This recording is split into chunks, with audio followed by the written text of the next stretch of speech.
Before I begin, I just want to explain to the reader that the "don't try this at home" caveat is not simply an obligatory disclaimer.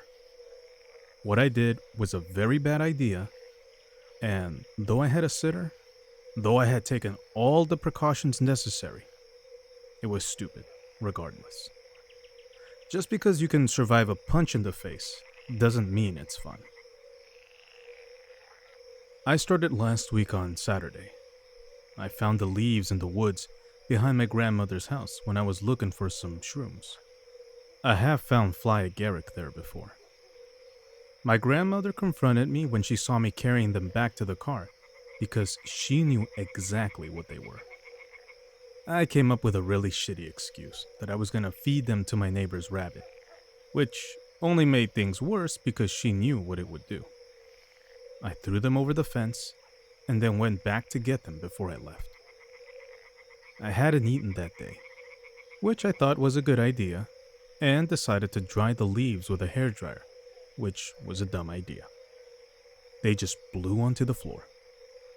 If you haven't figured it out yet, I'm not the brightest bulb in the shed. So I put them in the oven for a little while with the door open. I called my friend Du sober. I will call him D from now on. When I told him what was going on, he told me he wasn't going to do it because he was the one who had to take care of me during a really bad salvia experience. Regardless, he did it. Probably because he knew I was going to do it whether I had a sitter or not. And I need supervision at all times, sober or not. I ground them up with a coffee grinder, which I then threw away because my mom uses that grinder, and I don't want her to trip out. She's uptight. Oh man. The stuff tastes like ass washed in ass. I was making gagging faces, and the whole time, D was rolling his eyes. I got it down in about 10 minutes. So we went in the living room to watch Gummo, our favorite flick.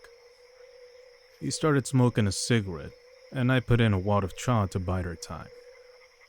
About an hour into the movie, I started having trouble following what was going on. Gummo is a tough movie to follow anyway, but I started to forget that I was watching a movie. It was like I was constantly waking up and trying to figure out what happened while I was asleep, only to wake up again. D said I started clearing my throat a lot for some reason. I kept asking him if he'd changed the channel, and then he'd tell me we were watching a movie, only to hear me ask the question again. This was the point that everything became darker. There was a low hum behind me, and every time I'd turn around to see what it was, it'd stop. Dee started laughing, and he told me that I was tripping, but I had trouble accepting this. I didn't really remember taking anything, and I felt like my mind was still working okay. It was just that everything around me was getting twisted. At this point, I lost track of time. I asked D, what should I do because I was still tripping? Because I thought I had to go to work in a few minutes. He reassured me that it was still Saturday.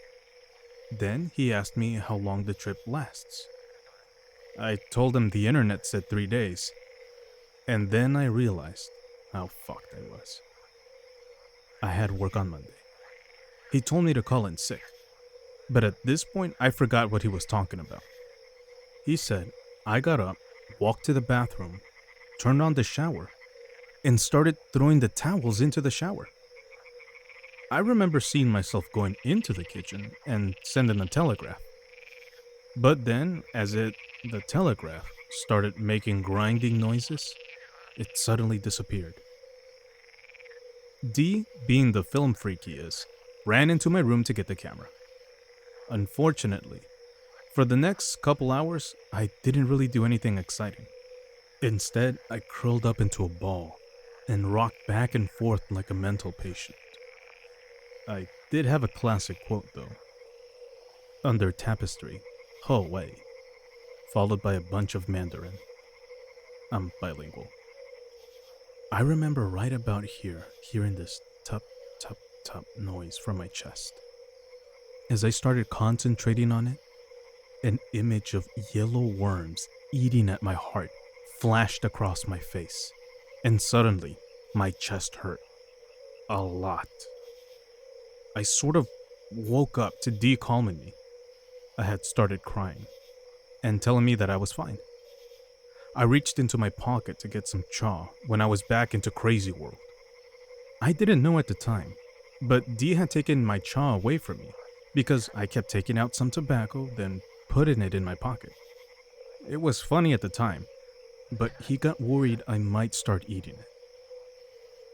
I was suddenly on my aunt's tree swing, telling this girl, A, my first girlfriend, that I didn't want to sing at her funeral. She begged me, saying that I had played the guitar beautifully, and besides, Jan hates me. Unless you're me, this doesn't make sense. But I think this was a very important vision for me. It made a lot of sense. I started crying at this time, but it felt like my tears were burning my face. Dee said he started wondering if he should call a doctor because I was really flushed. It was also at this point he called in to work sick for me, the first day I've missed in 2 years. I remember asking for A to come back. When I started wandering down a hallway, mind you, I was sitting next to my futon for most of this, approximately 6 to 7 hours, doing nothing but coughing, clearing my throat and talking nonsense, looking for a doctor.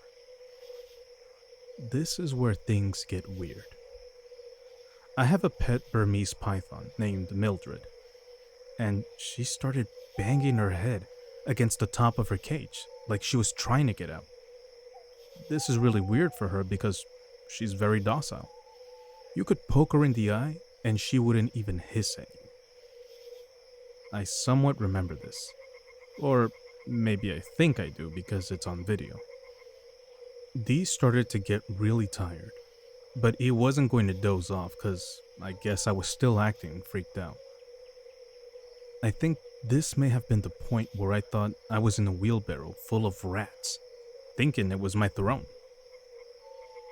Looking back, I realized this may have been a reference to my favorite song, Climbing Up the Walls by Radiohead. Who knows? The one thing I remember from this part of the trip was that I thought I was in a dream. But even when I took control of it, I'm a lucid dreamer too, it would only get weirder and worse. One part of the dream was talking to my old baseball coach, who died in a snowmobile accident when I was 13, asking him how I get out of here. He started walking towards me, and suddenly I got scared. Even though I was saying, "This is just a dream," I couldn't get him to stop coming at me, and I couldn't move my legs. I started to scream, and then he looked like he was walking away. Dee said I never screamed during the first night. The second day wasn't any better. I was really thirsty, but when Dee would get me water, I would drink a little and get sick. He was also trying to get food in me, but I couldn't swallow. Just having food in my mouth made me feel dirty. I didn't feel nauseous, I just felt weird eating. And when I did swallow, and when I did, it felt like it was hurting my stomach. It was also at this point I felt like I couldn't breathe. This may have been true because Dee said I was sweating really bad, and he said my pupils were really huge. A digital picture confirms this. I just remember praying to a God I didn't believe in that it would end. I said I would quit drinking, tobacco, and pot. Some promise. I'm stoned now. I wanted out of this trip. I'd had bad trips before, but this one kept coming back in waves, worse than ever. The hallucinations started to get stronger too. I could now smell things that weren't there, and I could feel them too. I remember seeing a hound, not a dog, some sort of freaky hound, coming from under my desk and brushing up against my leg. I could feel it. Then suddenly, it wasn't there. This was also when something started tugging at me.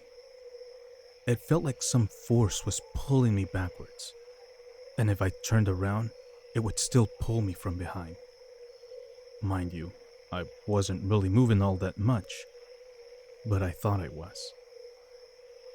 D wasn't feeling too hot because he stayed up drinking coffee to watch over me.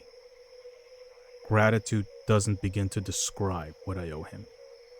And he tried to get me to go for a walk with him.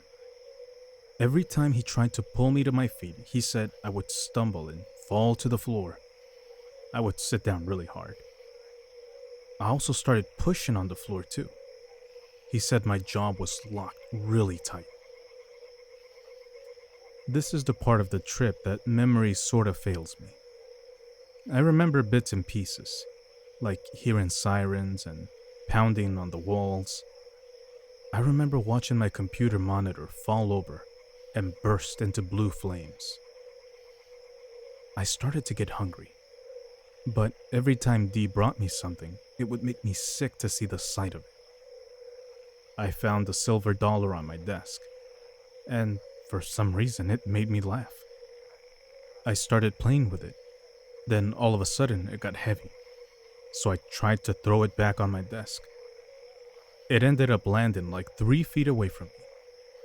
My body wasn't listening to me very well. This is, embarrassingly, where I pissed myself too. D was worried, he said. Not because he had to clean up a mess, but because he said I hadn't really drank much at all, and I was pissing like a racehorse. I do remember him coming back to me with a bunch of paper towels, new shorts, and a big glass of water. But I also remember getting very scared. I asked him if he was writing this down. He looked at me really confused, which scared me more. This is where I tried to climb on my bed to get away from him. He was worried that I would piss on my bed, so he grabbed me. Big mistake. I started freaking out, swinging my arms furiously. I remember doing this, and though it seems crazy now, at the time I thought I was truly in danger. I also remember that I thought it was still day, even though it was about 2 Monday morning. D had somewhere around here called his girlfriend to keep an eye on me, and he went to sleep on the couch. I remember waking up to find her cradling me, telling me that they're gone. Don't worry, you're fine. I don't know what she was talking about. I can only assume I was talking gibberish again. I didn't really feel comfortable with her holding me like that. Even though she's a good friend, maybe because I don't remember her coming in, so I started pushing her away. She laughed. I knew I was coming back. Coming back, not coming down. At this point, because I started to feel really tired and hungry. The hallucinations were minor at this point. I may have simply been dozing off. I can't be sure. Tuesday was a disaster. I couldn't keep focused on anything at work, and I kept worrying that people would think I was stoned or hungover because I was stuttering my speech a little, and everyone was asking if I was feeling okay. Luckily, they thought I was still sick. I got absolutely nothing done. When I got home that night, I ate a huge dinner and passed out immediately. Wednesday was a little better. My brain seemed to be working okay, but it was at this point that I started to remember everything I saw when I was tripping, so I was still sort of distracted. It's now a week and a day later, and I still don't feel totally right. I don't think I'm ever gonna do this again, and I wouldn't recommend it. I did gain a bit of insight from the experience, but I would have rather just taken some shrooms or acid or something a little more manageable. It really sucked being stuck in a bad trip for 3 days. Definitely a thumbs down.